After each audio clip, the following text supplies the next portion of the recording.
A very good morning student, this is Nalini Singh and today we are going to start chapter 3 which name is private, public and global enterprise. So today we are going to learn about private enterprise, public enterprise and global enterprise, which is also called multinational company. So here we start with the enterprise which is private, public and joint sector. So let us start with the introduction. In business, all those activities are included which are done for earning profit through production and distribution of goods and services.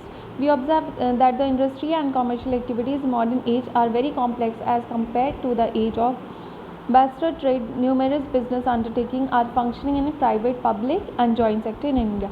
If we are talking about India, तो यहाँ पे industry और जो भी business है वो काफ़ी sectors में डेवलप्ड है, which is public, private and sometimes both. मतलब जब प्राइवेट एंड पब्लिक दोनों मिलके काम करते हैं तो हम उन्हें जॉइंट सेक्टर के नाम से जानते हैं. तो firstly we are going to learn types of business enterprise. जो बिजनेस एंटरप्राइज होते हैं, एंटरप्राइज जिस जगह पे हम अपना बिजनेस वर्क एक्टिविटीज़ को पूरा करते हैं, दैट इज़ कॉल्ड एंटरप्राइज. ठीक है.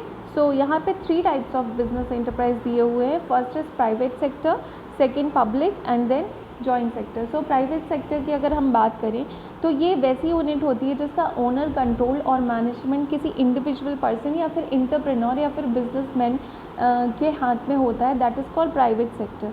If we are talking about public sector, तो पब्लिक सेक्टर में ऐसी यूनिट्स का ओनर, कंट्रोल, मैनेजमेंट गवर्नमेंट के कंट्रोल में होता है. Then we call public sector enterprise. अब now we are talking joint sector enterprise. If unit whose capital is owned by the government, private enterprise and the public. So यहाँ पे management work कौन करता है? Private sector. ठीक है. और जो रूल्स, रेगुलेशंस और फंड रहता है वो किसका रहता है? गवर्नमेंट सेक्टर का. तो इस केस में हम इसको जॉइंट सेक्टर इंटरप्राइज के नाम से जानते हैं, जहाँ पे दोनों ही मिलकर काम करते हैं. ठीक है.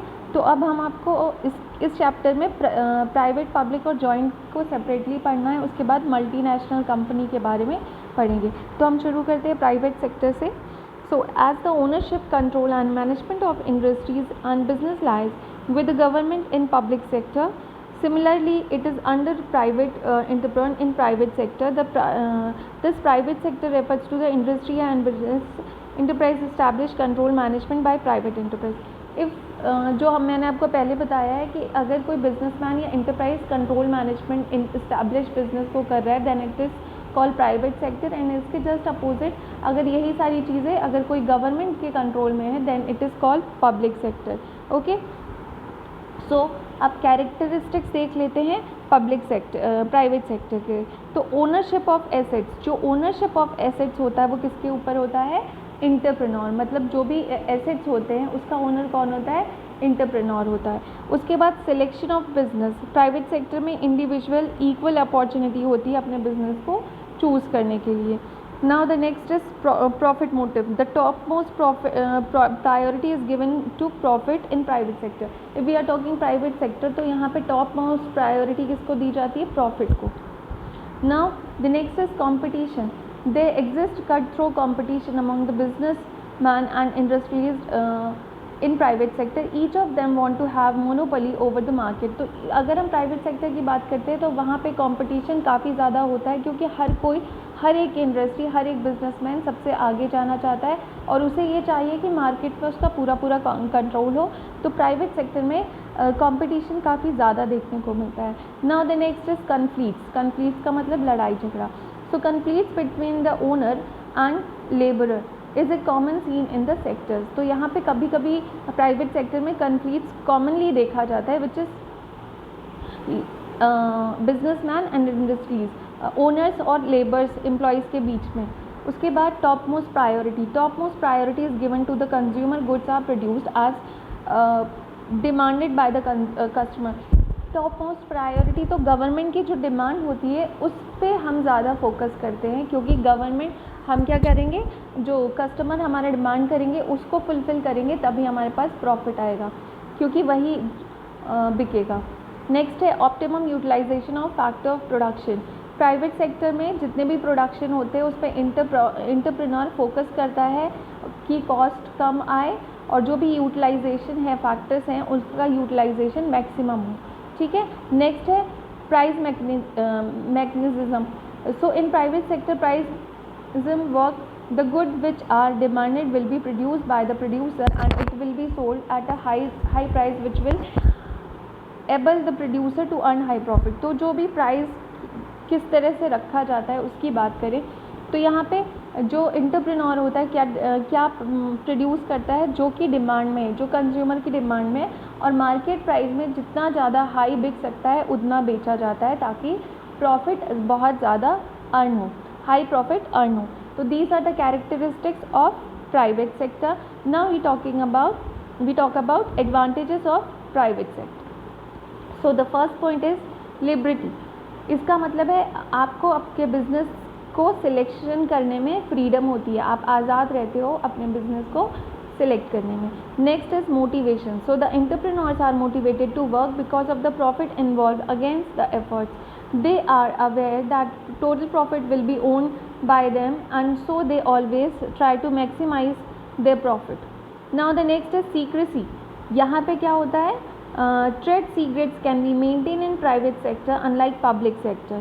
So every business is based on some business ethics, techniques, principle which should not be disclosed. The secrecy is possible only in private sector. यहाँ पे जो भी हम टेक्निक्स या प्रिंसिपल को फॉलो कर रहे हैं अपने बिजनेस में प्राइवेट सेक्टर में वो हमें पब्लिक नहीं करना पड़ता है, जिससे कि क्या होता है, मतलब हमें पब्लिक को वो नहीं बताना है कि हम अपने बिजनेस के अंदर क्या क्या चीज़ें फॉलो कर रहे हैं, जिससे कि हमारी सीक्रेसी बनी होती है, ठीक है। सीक्रेसी का मतलब आपके बिजनेस के अंदर की चीज़ें बाहर डिस्क्लोज ना हो। Next is flexibility. फ्लैक्सिबिलिटी का मतलब जिसको हम अपने अकॉर्डिंग टू रिड्यूस और कम ज़्यादा कर सकते हैं, ठीक है। Economy, there is economy in term of management and direction which is completely missing in public sector. If we are talking about economy तो मैनेजमेंट और डायरेक्शन में यहाँ पे इकोनॉमी देखने को मिलती है जो कि पब्लिक सेक्टर में नहीं देख पाते हैं, क्योंकि यहाँ पे एम्प्लॉयज़ को उनके परफॉर्मेंस के अकॉर्डिंग ही हम पेड करते हैं। Next is variety. So variety of goods are produced in private sector. कई सारी वेराइटीज़ प्रोड्यूस की जाती है in private sector. Next is optimum production. यहाँ पे क्या किया जाता है, टेक्निक्स का, नई नई मशीनरीज़ का अच्छे से यूज़ करके कॉस्ट को कम करके जो प्रोडक्शन है उसको ज़्यादा से ज़्यादा बढ़ाने पे फोकस किया जाता है। ऐसी टेक्निक्स का यूज़ किया जाता है जिससे कि प्रोडक्शन हाई हो। इम्पॉर्टेंस टू कंज्यूमर, तो इस पे प्राइवेट सेक्टर तो वहाँ पे कंज्यूमर को ज़्यादा फोकस किया जाता है, उसी के डिमांड के अकॉर्डिंग चीज़ें बनती है, कंज्यूमर के डिमांड टेस्ट के अकॉर्डिंग गुड्स को प्रोड्यूस किया जाता है, क्योंकि प्राइवेट सेक्टर में पता है कि अगर प्रॉफिट कहाँ से होना, अल्टीमेटली हमें कंज्यूमर से होना है, इसलिए हम उसके डिमांड पे फोकस करते हैं। Now the next is research and development, क्योंकि मार्केट में क्या चीज़ है, क्या टेक्निक्स है, क्या डिमांड है, इसके लिए रिसर्च और डेवलपमेंट भी चलता है। सो यहाँ पे ये पॉइंट भी था। इसके बाद skilled and competent employees. Private sector की अगर बात करें तो यहाँ पे as comparison to public sector ज़्यादा स्किल्ड और कॉम्पिटेंट एम्प्लॉयज़ रखे जाते हैं, और ये सिर्फ प्राइवेट सेक्टर में ही अफोर्ड किया जाता है। नेक्स्ट है डिसएडवांटेज ऑफ प्राइवेट सेक्टर। अब यहाँ पे कुछ एडवांटेजेस थे तो साथ साथ कुछ ना कुछ डिसएडवांटेज भी देखने को मिलते हैं जो हम देखते हैं। So the very first point is economic crisis. There remains a fear of overproduction to face cut through competition and so economic crisis arise. Economic crisis का क्या मतलब है, sometimes इकोनॉमिकल कंडीशन हमारी काफ़ी डाउन हो जाती है, मतलब पैसे से रिलेटेड प्रॉब्लम होती है। तो ऐसा किस कंडीशन में होगा, आप मान लीजिए कि कभी हम क्या कर रहे हैं, हम फोकस क्या कर रहे हैं, ओवर प्रोडक्शन, हम अपना प्रोडक्शन बढ़ा रहे हैं, बट सडनली क्या हुआ, डिमांड या तो बहुत डाउन चली गई या चेंज हो गई, तो उससे क्या होगा, जो हमारा ओवर प्रोडक्शन था वो तो बिकेगा नहीं, तो इससे क्या होगा, हमें लॉस होगा, जिससे कि इकोनॉमिक क्राइसिस अराइज होगी, ठीक है। उसके बाद है economic disparities. So as production goes into the hand of few people in private sector economic disparities arise, मतलब विषमता, ठीक है। ऑड, जैसे हम ऑड के से भी समझ सकते हैं, प्राइवेट सेक्टर में जो सर्विस है वो कुछ ही हाथ में जा रही है, जिससे क्या हो रहा है, डिस्पैरिटीज़ अराइज हो रही है। Now the next is ignorance toward national development. जो प्राइवेट सेक्टर होते हैं उनका क्या मेन प्रॉफिट होता है, अपने मेन एम क्या होता है, अपने प्रॉफिट को मैक्सिमाइज़ किस तरह से करें, सारा का सारा फोकस और अटेंशन बेसिकली उस पर ही दिया जाता है। तो यहाँ पे इस चीज़ पे ज़्यादा फोकस नहीं किया जाता है कि हमारे नेशनल डेवलपमेंट के लिए क्या ज़रूरी है या फिर हमारे नेशनल के इकोनॉमिक ग्रोथ पे क्या असर पड़ रहा है, उस पर कुछ खास इंटरेस्ट नहीं लिया जाता है।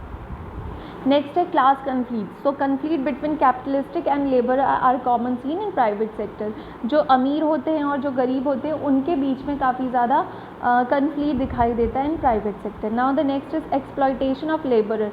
यहाँ पे क्या होता है, हम क्या फोकस करते हैं कि ज़्यादा से ज़्यादा हम अपना प्रोडक्शन को इंक्रीज़ करें, जिससे कि क्या होता है as the whole ownership and control of the business enterprise in the hand of capitalist.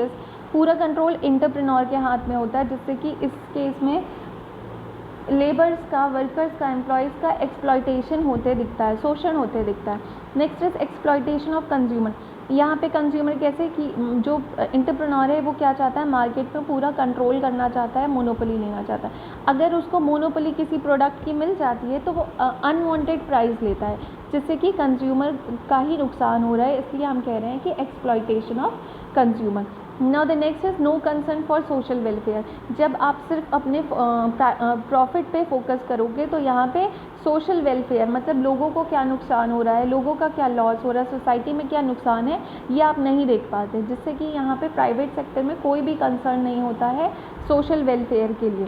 Next है international conflict. Sometime private companies of two different countries of conflict unnecessary to get a monopoly. दो countries के बीच में monopoly के लिए unnecessary लड़ाई झगड़े होते हैं, जिससे कि इंटरनेशनल कन्फ्लिक्ट भी दिखाई देता है in private sector.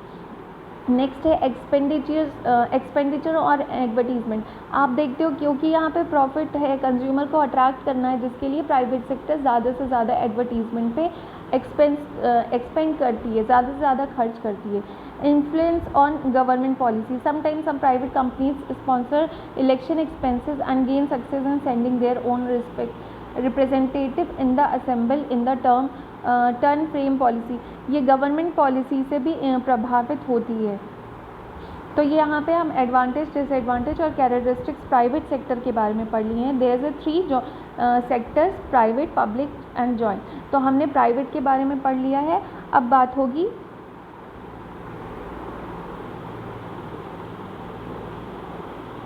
Public sector के बारे में।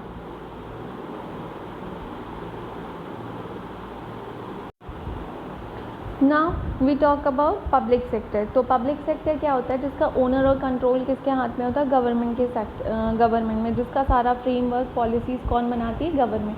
तो ऐसे सेक्टर्स को हम क्या कहते हैं, पब्लिक सेक्टर। ठीक है। Now we come to the meaning of public sector.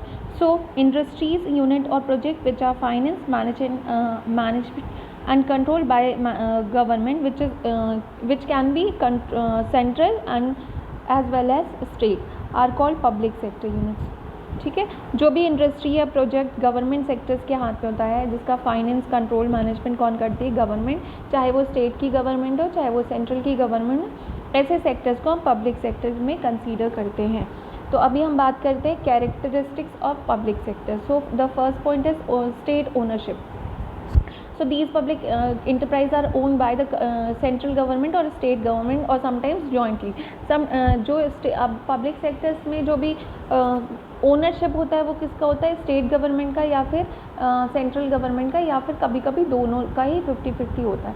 Service motive. Now अभी हमने प्राइवेट सेक्टर में जो पढ़ा है, मोटिव क्या था, main motive, top most priority जिसको दी जाती थी, विच इज़ प्रॉफिट। बट यहाँ पे पब्लिक के वेलफेयर के लिए, सोसाइटी के लोगों के लिए मेन फोकस किया जाता है, सर्विस प्रोवाइड की जाती है। अगर इस तरह के सेक्टर्स को लॉस भी हो रहा है तो भी वो कंटिन्यू पब्लिक को सर्विस प्रोवाइड करते हैं। नेक्स्ट है मैनेजमेंट। तो यहाँ का जो भी मैनेजमेंट होता है वो कौन देखता है, गवर्नमेंट देखती है। डिफरेंस फॉर्म, पब्लिक सेक्टर्स के कई सारे वेरियस फॉर्म्स होते हैं जो हम आगे पढ़ेंगे। नेक्स्ट है financing through the government resources. जो भी इसका फाइनेंस होता है वो उसका किस स्रोत से आता है, वो गवर्नमेंट रिसोर्सेज से, गवर्नमेंट के रिसोर्सेज से आता है। और ये रिसोर्सेज इससे कहाँ नेक्स्ट है वेलफेयर ऑफ द पीपल। जैसा अभी हमने पढ़ा है कि सर्विस मोटिव था, तो यहाँ पे टॉप मोस्ट प्रायोरिटी किसका दिया जाता है, मेन ऑब्जेक्टिव होता है which is welfare of the people. जो सोसाइटी के लोग होते हैं उनके वेलफेयर के लिए मेन काम किया जाता है। उसके बाद हम बात करते हैं, नेक्स्ट है रेड टेपिज्म। रेड टेपिज्म का क्या मतलब होता है, alike the government department and agency the delay and produce working normally affected in efficiency of public enterprise. आपने नोटिस किया होगा कभी कि गवर्नमेंट सेक्टर पे किसी भी उसके इंटरप्रेन्योर या किसी ओनर का कंट्रोल नहीं रहता, वो अपने मन से काम करता है अपने टाइम पे। तो सम टाइम सोसाइटी के लोगों को, नॉर्मल पीपल को क्या होता है, इसका they are affected by them. क्यों? क्योंकि वो काम को डिले करते हैं। आप कभी भी किसी सरकारी काम के लिए जाएंगे तो आपको बहुत लेंदी प्रोसेस होगी, छोटे से काम के लिए भी आपको काफ़ी, जब तक आपका कोई जुगाड़ ना हो, है ना, तो आपको क्या, ये प्रोसेस काफ़ी लेंदी होती है, जिसको हम कहते हैं किसी भी काम को करने में डिले होता है, कस्टमर का एक तरह से शोषण ही होता है। तो इस तरह में हम क्या कहते हैं, रेड टेपिज्म का यूज़ करते हैं, जिसको हिंदी में लाल फीताशाही बोलते हैं, अपने मन की करना, अपनी चलाना, ठीक है। तो ये हमें गवर्नमेंट सेक्टर में देखने को मिलता है, पब्लिक सेक्टर में ही हम ऐसी चीज़ों को देखते हैं। प्राइवेट सेक्टर में नहीं होता है, क्योंकि हम अगर कंप्लेन करेंगे तो ऊपर से उनके ऊपर कार्रवाई होती है। नेक्स्ट है goals and objective. So main objective of public sectors and are public welfare. इनका जो मेन गोल है which is public welfare and balance economic growth and social justice. Now the next is public accountability. So the public enterprise are owned and managed by the government, so they are accountable in the term of their result to the elected representative of the people who constitute parliament and जो भी accountability होती है, जो भी बनाया जाता है, वो क्या होता है, जो भी elected होता है वो पार्लियामेंट के थ्रू जो भी लीगल चीज़ें होती है उसमें जो भी इलेक्टेड होता है वो सारी चीज़ें देखता है। He is the responsible for the particular work. Now the next is wide scope. जो पब्लिक सेक्टर का एरिया होता है वो वाइड होता है, काफ़ी बड़ा होता है। गवर्नमेंट रूल्स एंड रेगुलेशंस, इसमें जो भी रूल्स रेगुलेशंस बनाए जाते हैं वो गवर्नमेंट के ही होते हैं, गवर्नमेंट रूल्स रेगुलेशंस को फॉलो किया जाता है। Now the next is we talk about the objective of public enterprise. जो पब्लिक एंटरप्राइज होते हैं उनका ऑब्जेक्टिव क्या होता है, तो there is a 3 part which is economic, social and political. तो हमें इसे सेपरेटली पढ़ना है। फर्स्ट है economic objective. So increase the rate of economic development. इसका क्या मेन ऑब्जेक्टिव है कि इकोनॉमिक डेवलपमेंट को इंक्रीज़ करना।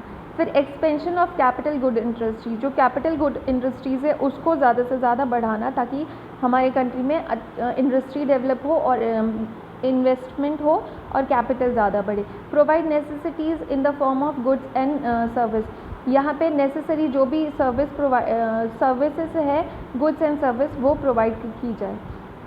Collection of capital for plans.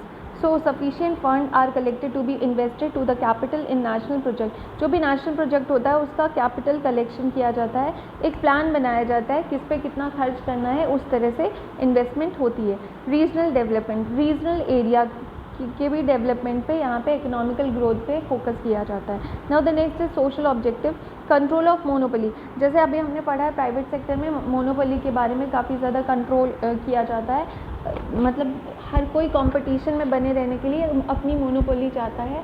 तो यहाँ पे गवर्नमेंट क्या कोशिश करती है, इस मोनोपोली को कोई अपना ही अधिकार बनाकर पूरे मार्केट में कंट्रोल ना करे, अननेसेसरी प्राइस ना ले, उस पर कंट्रोल करने की कोशिश करती है with the help of trade practice. Next is provide employment and opportunity. So यहाँ पे क्या कोशिश की जाती है, एम्प्लॉयज़ को अपॉर्चुनिटी दी जाती है फॉर द एम्प्लॉयमेंट। लोगों को जो अनएम्प्लॉयमेंट लोग हैं उनको काम दिया जाता है। उसके बाद minimise economic disparities. Government sector क्या करती है, जो इकोनॉमिक डिस्पेरिटीज़ होती है उसको कम करने की कोशिश करती है। Take over the sick industries, ऐसी प्राइवेट सेक्टर जो बंद हो चुकी है, जो लॉस में जा रही थी, तो गवर्नमेंट क्या करती है, इसमें इन्वेस्ट करती है, उसको अपने हाथ में लेकर उसको डेवलप करती है। Next is political objective. So if we are talking about the political objective, so national interest. So यहाँ पे क्या होता है, इंडिविजुअल सोसाइटी इंटरेस्ट को ना देखकर पूरे नेशनल इंटरेस्ट पे फोकस किया जाता है। इसके बाद प्राइवेट पब्लिक सेक्टर क्या देती है, सेफ्टी एंड सिक्योरिटी हमारी कंट्री को प्रोवाइड करती है। उसके बाद सिंबल ऑफ सोशलिज्म, सोशलिज्म का एक सिंबल होता है public sector. Now the next is advantages of public sector. So the first point is public service, ये क्या प्रोवाइड करती है, मेन मोटिव क्या होता है, पब्लिक को सर्विस प्रोवाइड करना। इंक्रीज एफिशिएंसी, ये एम्प्लॉयज़ के को इम्प्रूव करती है, उनको रोजगार देती है, जिससे कि इंक्रीज एफिशिएंसी इंक्रीज होती है। बेस्ड ऑन नेशनल पॉलिसी, जो भी चीज़ें बनाई जाती है, जो भी पॉलिसी क्रिएट की जाती है, वो नेशनल पे फोकस किया जाता है, पूरी कंट्री पे फोकस करके बनाई जाती है। फ्रीडम ऑफ डिसीजन मेकिंग, इसमें जो बोर्ड ऑफ डायरेक्टर होते हैं वो जो भी पॉलिसी बनाना है या जो भी डिसीजन लेना है, दे आर फ्री, उन्हें किसी तरह का कोई बाउंडेशन नहीं होता है। Government board, expert are appointed और नॉमिनेटेड टू एडवाइज़र, जो भी अगर कुछ लेना है, डिसीज़न लेना है, तो यहाँ पे जो अपॉइंटेड एक्सपर्ट होते हैं उन्हीं के थ्रू कोई भी डिसीज़न लिया जाता है, which is fruitful and beneficial. Autonomous setup, it is view of autonomous setup, public corporation able to operate with independence, initiative and flexibility without concern interference of the government or its agency. Complete secrecy, इसमें topmost secrecy is required for the defense establishment of the country, यहाँ पे secrecy बनी होती है। Proper use of natural resources, यहाँ पे जो भी नेचुरल रिसोर्सेज होते हैं वो गवर्नमेंट सेक्टर के थ्रू प्रॉपर यूज़ किया जाता है। Next is disadvantage, inefficient of employees, यहाँ पे जो भी एम्प्लॉयज़ होते हैं, जो भी एग्ज़ाम्स होते हैं उस बेसिस पे होते हैं, लेकिन समटाइम जो हम एग्ज़ाम जो टेस्ट दे रहे हैं उसका हमारे जॉब में कोई भी काम नहीं है, तो यहाँ पे इनएफिशिएंट एम्प्लॉयज़ होते हैं, जिस काम के लिए जो पर्टिकुलर बंदा हमें चाहिए वो नहीं होता है। नेक्स्ट है रेड टेपिंग, जो हमने पहले पढ़ा है। ओवर स्टाफिंग, यहाँ पे देखा नहीं जाता है मैन पावर पे, क्योंकि यहाँ पे किसी एंटरप्रेन्योर, किसी पर्टिकुलर का पैसा नहीं लग रहा है, तो यहाँ पे आप देखोगे तो ओवर स्टाफिंग भी देखने को मिलती है। कुछ काम जो कम स्टाफ के साथ भी हो सकता है, लेकिन वहाँ पे स्टाफ ज़्यादा होता है। Ill effect of monopoly, an idea of monopoly is encourage in public corporation because the certain business they work alone and due to government direction to competitor cannot either into the field. The country suffer from monopoly, monopoly से हमारी country सफ़र हो रही है। सो जो affected होता है उससे बचाया जाता है। उसके बाद change in law in difficult, जो भी हम पब्लिक सेक्टर में काम कर रहे होते हैं वो लॉ बेस्ड होता है, तो उसको अगर लॉ को हम चेंज करना चाहते हैं तो काफ़ी ज़्यादा डिफ़िकल्टी होती है। मतलब यहाँ पे हम कह सकते हैं कि फ्लेक्सिबिलिटी नहीं होती है, बहुत कम होती है। Lake of freedom of policy making, यहाँ पे पॉलिसी मेकिंग जब पॉलिसी बनाई जाती है तो कई सारी डिफ़िकल्टीज़ आती है, जिससे कि फ्रीडम लेक होती है। लेक ऑफ मोटिवेशन, क्योंकि यहाँ पे आपको प्रॉफिट नहीं मिल रहा है, यहाँ पे सैलरी बेसिस काम होता है, तो यहाँ पे मोटिवेशन की भी कमी होती है। Politically motivated, these undertaking are directly under the change and control by the ruling government under their respective minister, therefore change in the political party affected the dispute the working of the organization. So यहाँ पे हमने पढ़ लिया public sector के बारे में। Now we talk about the joint sector. Joint sector क्या होता है, जहाँ पे पब्लिक और प्राइवेट दोनों मिलकर साथ में काम करती है, ऐसे सेक्टर्स को हम जॉइंट सेक्टर्स के नाम पे जानते हैं। For example as you can see this is right, these are the example of joint sectors. So इसकी मीनिंग क्या होती है, जहाँ पे मैनेज और कंट्रोल दोनों ही सेक्टर्स का होता है, that is called joint sector. Now next characteristics of joint sector. Joint sectors का कैरेक्टरिस्टिक्स क्या है, ऑब्जेक्ट, इसका ऑब्जेक्ट क्या होता है, the main object of joint sector is taken to the advantage of business skills और पब्लिक एंड प्राइवेट। पब्लिक और private का जो भी दोनों का जो मेन एडवांटेजेस होता है उसका हम फ़ायदा उठाते हैं in joint sector. Joint investment, joint sector में दोनों का, पब्लिक और प्राइवेट का, दोनों का ही जॉइंट इन्वेस्टमेंट होता है। गवर्नमेंट इंटरफेरेंस, इस तरह के सेक्टर्स में पॉलिसी जो बनाई जाती है गवर्नमेंट की होती है, गवर्नमेंट के डायरेक्शन को फॉलो किया जाता है, जिसमें कि गवर्नमेंट का इंटरफेरेंस होता है। Efficient management, in joint sector service the most skilled the efficient specialist with the country of and outside. यहाँ पे क्या होता है, इफिशिएंट मैनेजमेंट देखने को मिलता है। कोऑर्डिनेशन, जब दोनों सेक्टर मिलके काम करते हैं तो वहाँ पे कोऑर्डिनेशन बना होता है, जिससे लड़ाई झगड़े के चांसेस कम होते हैं। Elimination of monopoly, because they are both are working together, तो यहाँ पे मोनोपोली हट जाता है, यहाँ पे मोनोपोली की कोई भी बात रहती नहीं है। डिवीजन ऑफ रिस्क, अगर रिस्क की बात करें तो यहाँ पे पब्लिक और प्राइवेट दोनों ही रिस्क को बांटते हैं। बैलेंस ग्रोथ, दोनों ही सेक्टर्स का बैलेंस ग्रोथ होता है। रिमूवल ऑफ डिमेरिट्स, अब अगर जॉइंट सेक्टर काम कर रही है तो पब्लिक और प्राइवेट दोनों सेक्टर्स की जो भी बुराइयां हैं या डिसएडवांटेजेस है वो हट जाता है। एंड ऑफ अनहेल्दी कंपटीशन, इससे क्या होता है, जॉइंट सेक्टर में अनहेल्दी कंपटीशन भी ख़त्म हो जाता है। Next is objective of joint sectors, तो यहाँ पे रैपिड इकोनॉमिक ग्रोथ। अब जॉइंट सेक्टर्स का ऑब्जेक्ट क्या होता है, क्यों हम जॉइंट सेक्टर्स को पे काम करना चाहेंगे, तो उसका ऑब्जेक्ट क्या है, रैपिड इकोनॉमिक ग्रोथ। यहाँ पे काफ़ी तेज जॉइंट सेक्टर्स में काफ़ी ज़्यादा तेज डेवलपमेंट होता है, इकोनॉमिक एक्टिविटीज़ और इकोनॉमिक ग्रोथ काफ़ी तेज होती है, जिससे कि इकोनॉमिक ग्रोथ काफ़ी बढ़ती है। Antidote to monopoly, the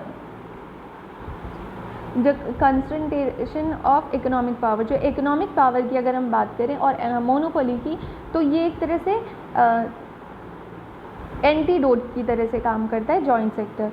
two no need to nationalisation, इस तरह किसी भी तरह का क्रिटिसिज्म नहीं होता है, क्योंकि बोथ आर वर्किंग टुगेदर, तो यहाँ पे किसी भी तरह की नेशनलाइजेशन की बात नहीं आती है।